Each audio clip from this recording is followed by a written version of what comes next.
I was in the press conference earlier, heard you talking about just how you got your mannerisms down as Pinhead, but I'm curious for each of you to maybe talk about the process to get to that look and if there were other iterations before settling on the final result.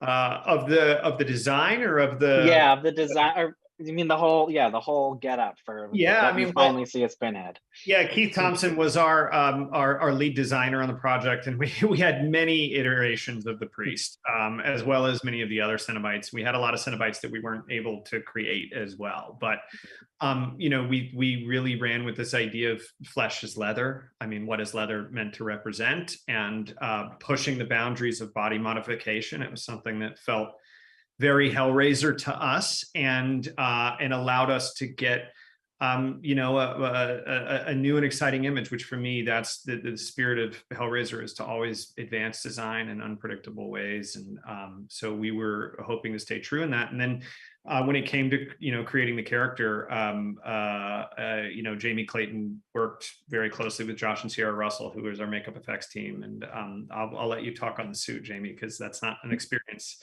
I only saw from a distance.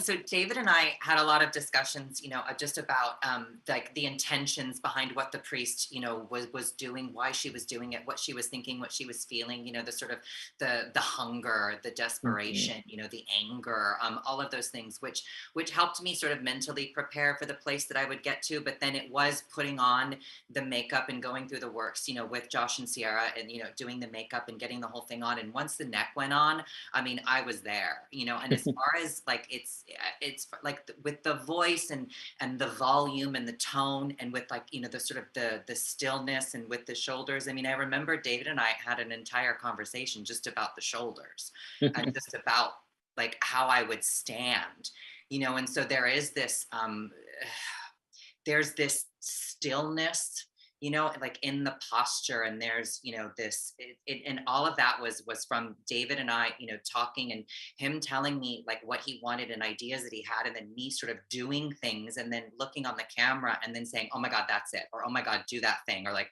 oh my god, like I would remember David just being like, shoulders, and I'd be like, oh. No, it's like the shots of you in the movie where you're just standing there are just terrifying without you even doing anything. Just cool, calm, and you have no creepy as idea hell. how much I'm doing when it looks like I'm not doing it. Exactly. Yeah, you can feel a drop in, you could feel it on set. And because we always talked about it being that all the Cenobites, all their wounds are kind of eternally fresh. And so they're just gliding on this immense, powerful sensation. All their nerves are screaming simultaneously, yet she's able to, the priest, achieve a kind of zen on top of that. And it's a feeling she wants you to have. And that's a pretty freaky, thing to be invited to. Well, thank you for inviting us. I hope we get more of them, and just great job bringing this franchise back. Thank you so much, Brian. Bye. Bye.